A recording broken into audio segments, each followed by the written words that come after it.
day everyone, I am Charles Sandiaga and I am one of the reporter for today. And today we will be talking about Asian regionalism. So, you might be wondering or asking, unsa di ay na ang regionalism sa Asian regionalism? So, before we proceed, let me tell you first what is regionalism. So regionalism means countries in the region that works together politically and economically to reach their common goals. One of the examples for that is ASEAN. The countries of ASEAN like Indonesia, Malaysia, and Thailand cooperate to improve their trade, security, and development in Southeast Asia. So now that you know what is regionalism, let's proceed to Asian regionalism. Asian regionalism is the cooperation and integration of Asian countries, primarily driven by economic factors like trade and investment rather than political planning. So Asian regionalism is very easy to understand when you understand the definition of regionalism. So from the definition itself of regionalism, Asian regionalism means countries in Asia who is working together for growth and stability. One of the examples of Asian regionalism is when Japan trades technology to the Philippines or South Korea invests in the other Asian countries that is part of the regional cooperation. Asian regionalism also focuses on growing the economy, which is trade, investment, and financial flows. So that is Asian regionalism. So now let's proceed to regions. Regions, it is a group of countries located in geographically specific area. Regions is one of the most easiest to understand. Regions can also be a combination of two regions. For example, Malaysia and Indonesia. They are part of the Southeast Asia. Regions can also be a combination of more than two regions. For example, in ASEAN, ASEAN has several regions like countries of the Southeast Asia that is more than two. So now let's proceed to evolution of Asian regionalism. During August 8, 1967, the Association of Southeast Asian Nations, or ASEAN, was born, a geopolitical and economic organization of 10 member states in Southeast Asia. So ASEAN was formed to unite the Southeast Asian nations and to promote peace. So later that time, another group was formed and called APEC, Asian Pacific Economic Cooperation. So para asa man na ang APEC? So what is the purpose of APEC? APEC was formed to strengthen the trade in the Southeast Asian nations. So that is for the evolution of Asian regionalism. But wait, there's more. We still have East Asian Summit, original forum held annually by leaders of initially 16 countries in the East Asia, Southeast Asia, South Asian, and South Asian region. Southeast Asian Summit is one of the most important in regional cooperation. It is because it brings the leader of each nation together annually so that when there is needed to be talked about, they will talk about during that time or during that meeting. So why does Southeast Asian Summit brings the leaders together? It is because for the leaders to have a conversation or meeting, just like what I have said, meetings to discuss about development and peace.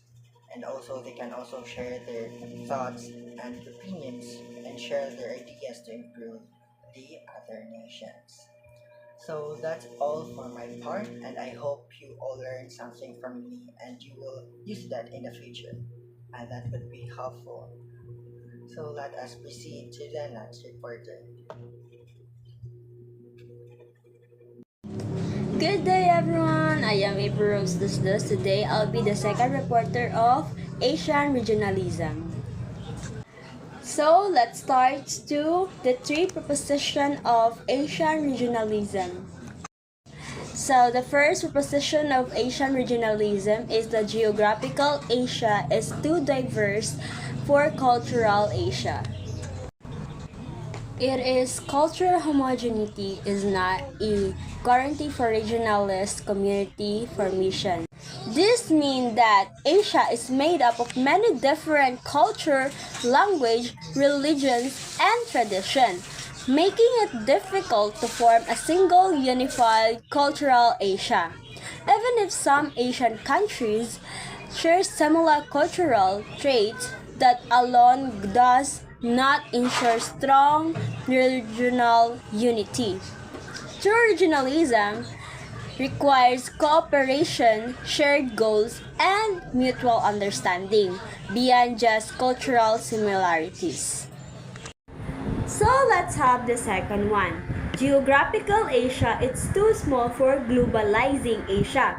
It is ironical to say that Asia is too small for Asia. This means that the globalization grows Asia's influence and interactions extend far beyond its geographic boundaries. Asian countries are deeply connected with the rest of the world through trade, technology, migration, and culture. So, the idea that Asia too small for Asia is ironic. It shows how Asia has become a global player whose impact cannot be contained within its own borders. So now let's go to the last proposition of Asian regionalism. It is geographical Asia is too conflictual internally for strategic Asia. Action tends to be taken without explicitly distinguishing foes from friends. This means that within Asia, there are many political, territorial, and economic conflicts among countries. Because of this internal tension, it is difficult for Asian nations to build a united and strategic regional alliance. Some countries may cooperate in certain areas but compete or clash in others, making it hard to clearly separate allies, friends, from rival foes. So now let's move to regionalization. What is regionalization? Regionalization it is a process of dividing an area into smaller segments called region. Division of a nation into states or provinces. In the economic context, regionalization is a management tool. It means that regionalization is the process of dividing a large area or country into smaller parts called regions. This division helps make management, governance, and organization easier. For example, a nation can be divided into provinces, states, so that each area can focus on its own needs and development. In the field of economics, regionalization also serves as a management tool. It helps different areas cooperate for growth, share resources, and improve coordination. It is important because it allows both local and national development to happen more efficiently. So let's have another example of regionalization. In the Philippines, the country is divided into different regions such as Region 7, the Central Visayas, Region 4E, the Calabarzon, and Region 3, the Central Luzon. Each region has its own provinces, cities, and local government units that focus on the development needs of their area. For instance, Region 7, Central Visayas includes the Cebu, Bohol, Negros Oriental, and Siquijor. These provinces work together to improve tourism, economy, and education in their region. This shows how regionalization helps manage and organize a country effectively. Next, let's move to what is regionalism. Regionalism is created as a sort of counter-globalization. Regional organization will always prefer regional partner over the rest of the world, which means that regionalism refers to the cooperation and unity among countries or areas within the same region. It focuses on strengthening ties, trade, and relationship with nearby nations rather than with faraway global partners. It is often seen as a response to globalization, meaning countries in a region choose to work closely together to protect their own interests, culture, and economy. Let's have example of regionalism. An example of regionalism is the Association of Southeast Asian Nations or the ASEAN. It is an organization made up of countries in the Southeast Asia, such as the Philippines, Indonesia, Malaysia, Thailand, and others. These countries work together to promote peace and strengthening their economies and help one another during challenges. Instead of depending on countries outside Asia, ASEAN members focuses on cooperation within their own region. This shows how regionalism encourages unity and development among neighboring nations. And now let's have the what is globalization? The expansion and intensification of social relations and consciousness across world space and world time. Globalization means the increasing connection and interaction among people, countries, and businesses all over the world. It allows the exchange of goods, ideas, culture, and technology between nations. Through globalization, people can easily communicate, travel, and trade across borders. It expands social relations, meaning people from different countries become more aware and connected to one another. For example, through the internet and international trade, what happens in one part of the world can quickly affect others. It expands social relations, meaning people from different countries become more aware and connected to one another. So let's have example of globalization. An example of globalization is the use of social media platforms like Facebook, TikTok, and Instagram. People from different countries can share information, trends, and cultures instantly. Another example is the presence of international brands like McDonald's or Samsung in many countries, showing how businesses and cultures spread worldwide. And now let's have the difference between the regionalization and globalization. So what is the difference between the regionalization and globalization?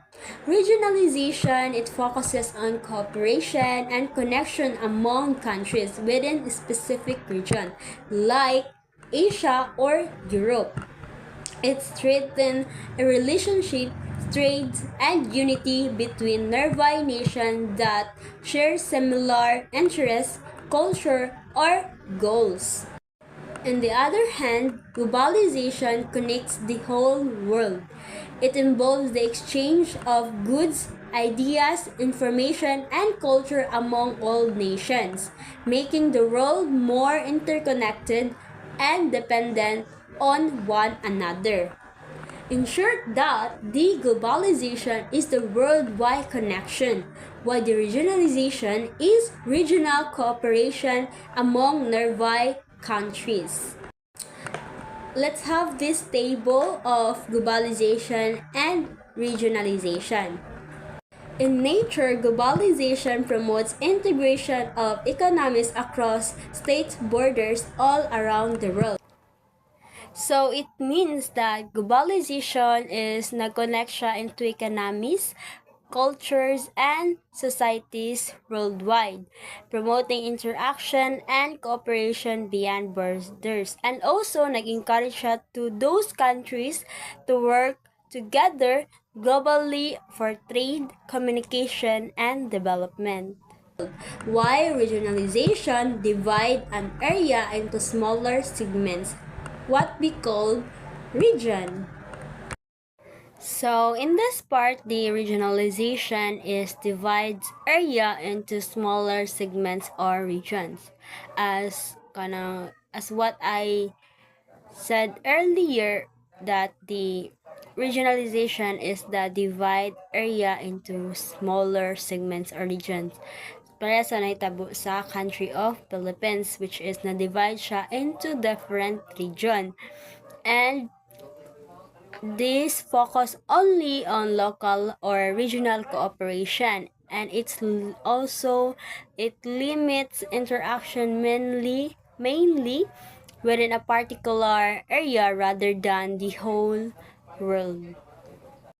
Market globalization allows many corporations to trade off international level. It allows free market. So in this part, globalization, it allows businesses and corporations from lain nga countries to trade freely in an open international market, promoting competition and innovation. While the regionalization, monopolies are more likely to develop. Monopoly means one producer controls supply of a goods or service, and where the entry of new producers is prevented or highly restricted. So in this means that it tends to create monopolies where one producer dominates the market within a region, reducing ang mga competition and limiting new entrants. Cultural and societal relations. Globalization acceleration to multiculturalism through free and inexpensive movements of people. So it means that nag-promote sila in multiculturalism by allowing people from different backgrounds to interact. So even they are different but they can interact freely, like travel and exchange freely ideas. So this leads to cultural diversity and global understanding. Why regionalization does not support multiculturalism. Kung ang globalization promotes multiculturalism, while the regionalization is limits multicultural interaction. Because it focuses only on the mga local or regional cooperation. It does not encourage the mixing or different culture on a global scale. Globalization globalized international communities are more willing to aid countries stricken by disaster. Means that globalized world, international communities more willing to help sila in other nations, like sa mga affected sa mga disasters or crisis, because of shared global responsibility. While in regionalization, a regionalized area does not get involved in the affairs of other area. So kung ang globalization is nag-help sila in the other nation, while the regionalization is only tend to focus on their own affair, like wala dili ang ilaha is nag-focus na sila sa ilahang own region or segments, dili sila mo involve sa other problem or disasters of other areas. Lastly, the technological advances. Globalization has driven great advances in technology, while it means encourages rapid technological development and innovation by sa pag-share sa mga knowledge, mga ideas, and resources across the countries. The regionalization advanced technology is rarely available in one country or region. And the regionalization means that limits access technology since it only focuses within a single country or region, making advanced technology is mga less available globally siya. And that's all. I hope you have learned about my topic.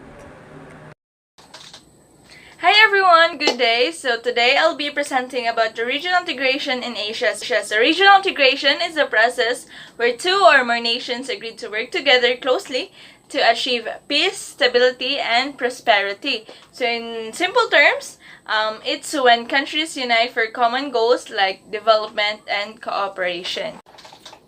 So the main goal of regional integration is to promote stability, growth, and unity among member nations. So around the world, countries are realizing that cooperation is necessary to face global challenges. So in Asia, one great example is the ASEAN, which promotes peace and economic progress among Southeast Asian countries. So one reason why countries form regional associations is the military defense. So for example, in Europe, NATO was established to protect member nations from external threats like the Soviet Union during the Cold War. So this shows how regional cooperation can help maintain peace and security. So another reason is to respond to economic crisis. In Asia, countries like China, Japan, and South Korea work together with ASEAN to create an emergency fund. So this fund helps stabilize the Asian economy after the financial collapse that began in Thailand. So it shows the importance of unity in times of economic trouble. So another reason is the protection of independence. So the non-alignment movement, or the NAM, was created by the countries that did not want to side with either the capitalist or the communist blocs during the Cold War. So this allowed them to remain independent while still working together for peace and cooperation.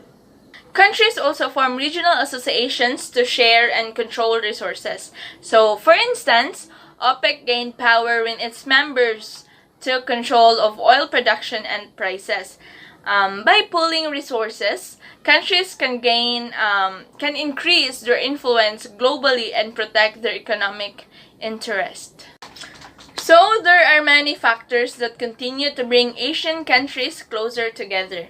So, these include the economic cooperation, financial networks, and development assistance. So, let's take a closer look at some of these factors. First, integration in Asia has been market-driven. Countries trade with one another and build systems, institutions, and infrastructures that encourage regional exchange. This strengthens economic ties and make Asia more interconnected. Second is the formal institution like the Asian Development Bank or the ADB plays a big role. So, it was established in the 1960s. So, ADB helps promote social and economic development across Asia by providing loans and financial support to developing countries. Yes. So the third one is the strong Asian economies provide grants and development assistance to other countries. So for example, the Japanese International Cooperation Agency, or the JECA, supports programs for human security and sustainable growth in Asia. So the fourth one is the production networks. have expanded across the region. So, Asian economies now work together based on their comparative advantages. So, meaning, each focuses on what it does best. So, this division of labor increases efficiency and strengthens regional trade. So, the last one is the ASEAN and the East Asian countries have strengthened cooperation through initiatives like the Shanghai Initiative and the ASEAN Band Markets Initiative. So this project helps improve coordination of financial and economic issues, so helping countries manage monetary and fiscal challenges together.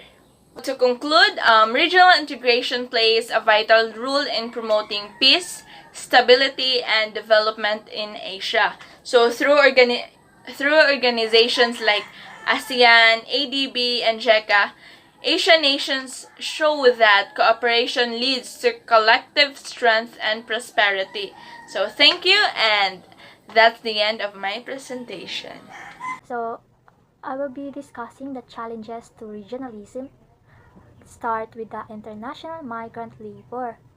Diba, many Asian workers, especially from countries like India, China, Indonesia, and even our country, Philippines, move abroad to find better jobs. Nga naman, sa ato man, ang rason sa ato kay mas dako man ang sweldo ngadto, mas dako ang equivalent sa money like dollars. Mas prefer sa mga Filipino nga mo abroad. Some work in the Middle East, Europe, or the United States. However, the problem here is that not all of them have legal documents, which leads to poor or even unsafe working conditions. This situation becomes a challenge for regionalism because countries must protect their people abroad while maintaining good relations with others. The next is the remittance from migrant workers. When these workers send money back home, it becomes a big help to their families and even to the country's economy, like our country. So, the remittance make up around 11% of the GDP. 11% sa atong ekonomiya. Mao ganing murag ni increase ang ekonomiya today sa ato like because mas daghan ang mo abroad.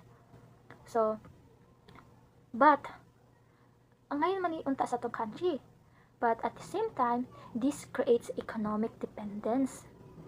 Meaning, some countries rely too much on remittance instead of developing more job opportunities locally. Next is regional free trade arrangements. These agreements promote cooperation among countries by reducing trade barriers. However, one big challenge is how to balance national interest and regional benefits. Some countries may gain more than others, so fairness and equal opportunities become a serious issue.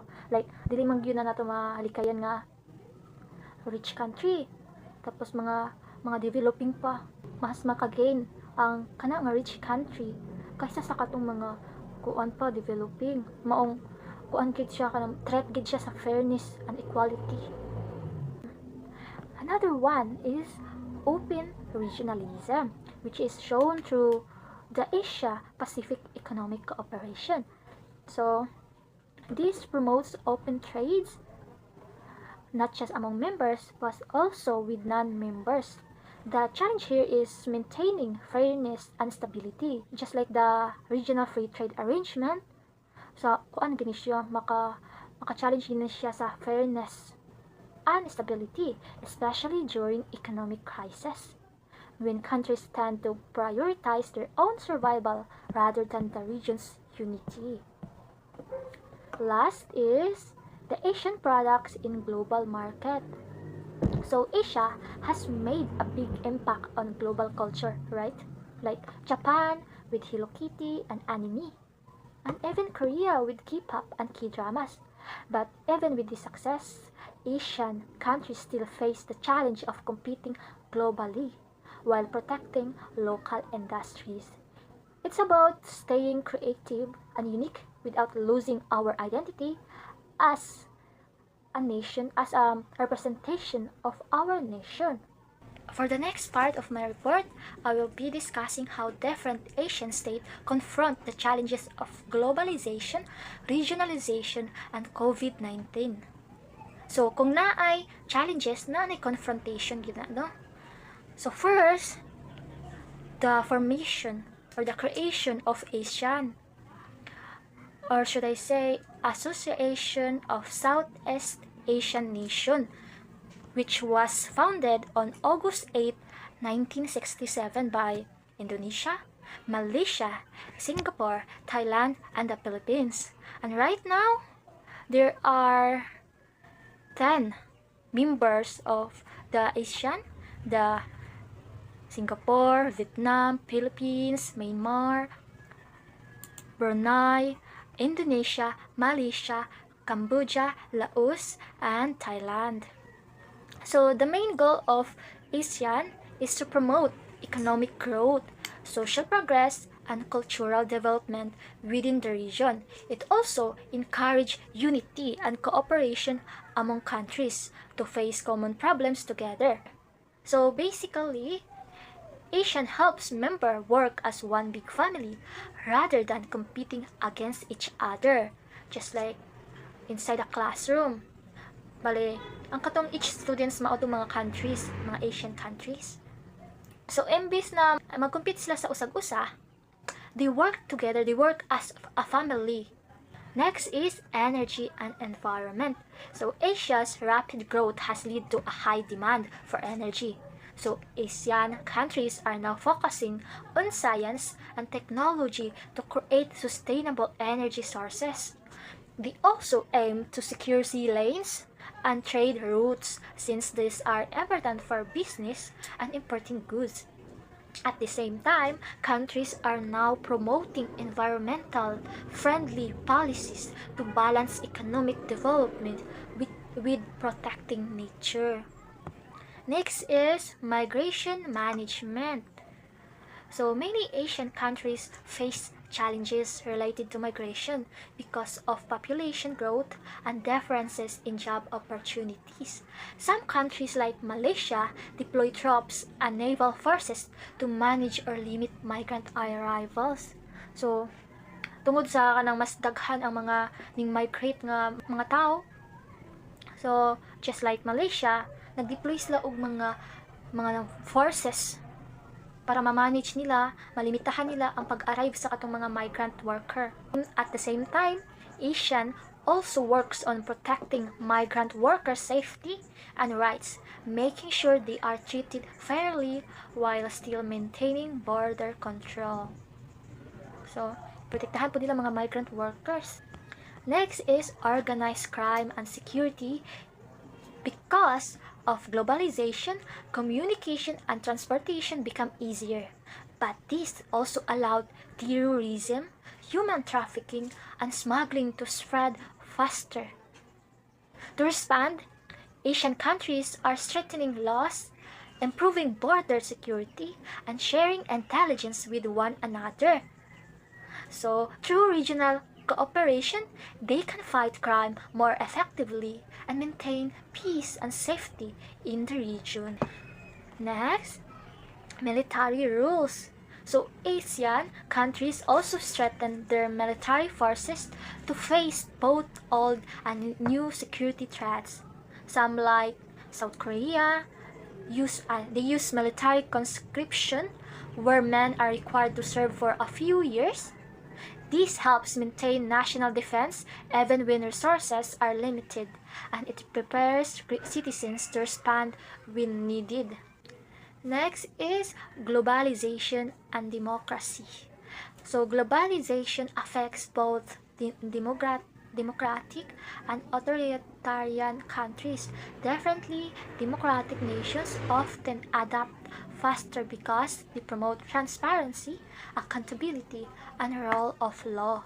That's why ASEAN encourages its members to develop efficient, fair, and open systems so they can compete globally and work together without corruption or secrecy. Then, how do they respond to the virus or the COVID-19. Yun sa nila pag-response sa COVID-19. So, when the COVID-19 pandemic hit, Asian countries had to act fast. Some, like South Korea, strengthened their health system and started testing and tracing even before cases increased. They also worked together to lessen the economic and health impact of the virus, showing that cooperation and preparedness are key to facing global crisis. So those are the confrontation of challenges to regionalism. And that's all. Thank you.